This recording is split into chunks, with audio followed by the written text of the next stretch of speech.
So yeah, so again, we come together here to lift up what is not real.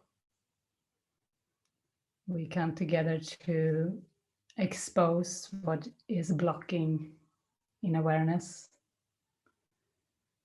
so that we can be free. And so this is a session of sharing, of daring to be open, because only the ego would like to hide because it has investment.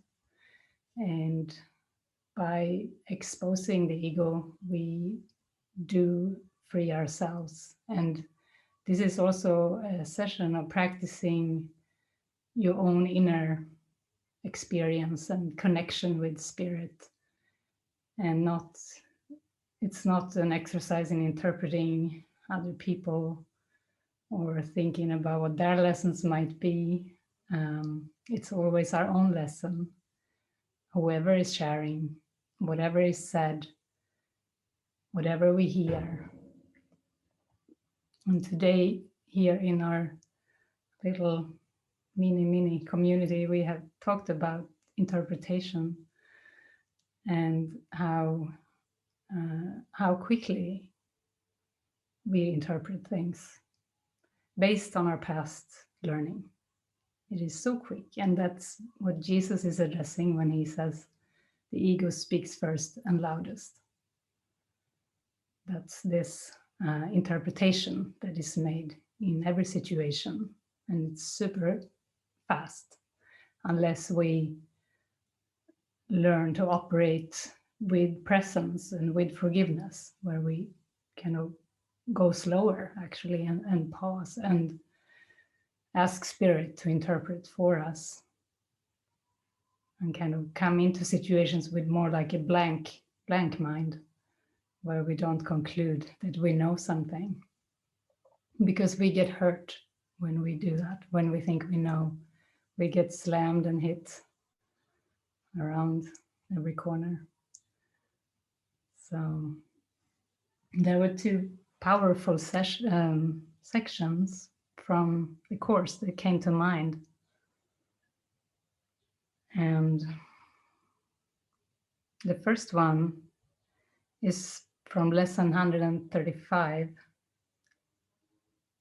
Let me see. No, the first one was from the branching of the road, where he talks about how you cannot go further, when you're standing in the branch of the road, you cannot go straight ahead, because you would go nowhere, because the past way doesn't work anymore. So you have to turn. And he says it's inevitable that you turn. You will turn. But he says there is nothing as futile as standing where the road branches without making a decision.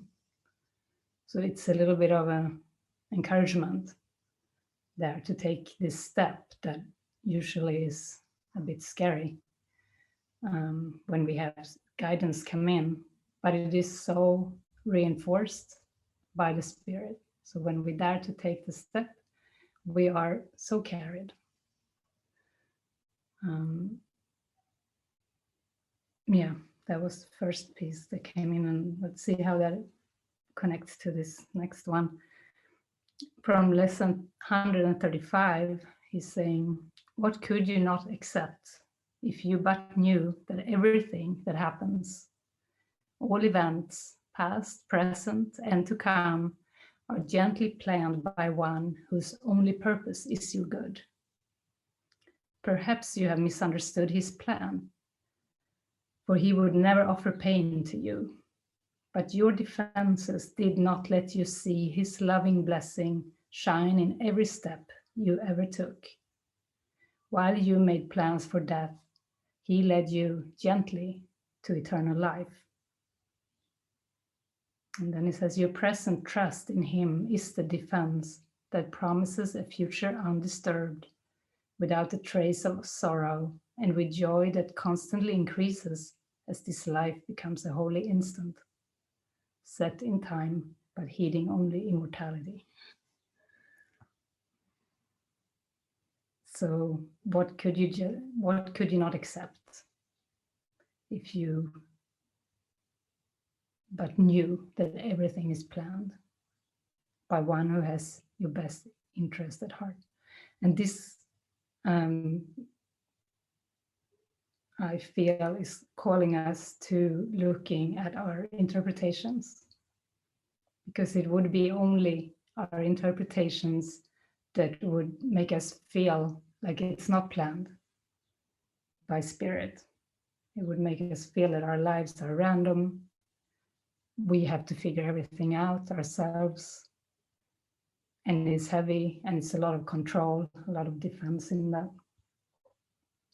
So it's more like he's inviting us to a way of viewing the world where we interpret the benevolence, the spirit's benevolence everywhere.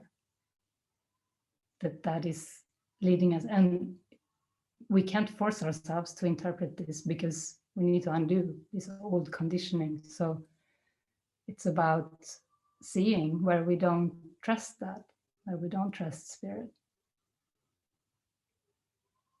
And then it's about remembering that this world is an illusion. And that's the next reading I felt to connect with. It's from the Development of Trust in the Manual for Teachers. And he's talking about how we have valued what is valueless.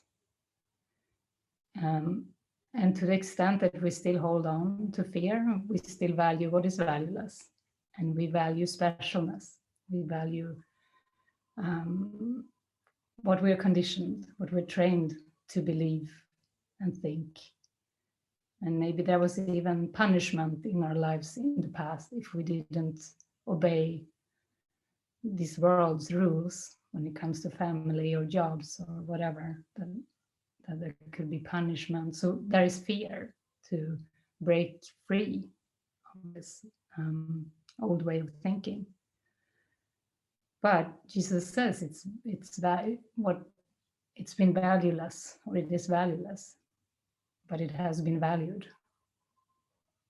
So we need to look at that. We need to look at what we have valued that is really meaningless. And he says it takes great learning to understand that all things, events, encounters, and circumstances are helpful. All things, events, circumstances, and encounters are helpful. It's only to the extent to which they are helpful that any degree of reality should be accorded them in this world of illusion. So he's saying all events are helpful, but that it's only to the extent to which they are helpful that any degree of reality should be accorded them. So first he's inviting us to interpret with him. And then he's saying it's not real. So only what is helpful can be said to be real. So only love is real, he says too. So only love is helpful. So to learn to interpret with love is to undo the illusion, is to undo all fear.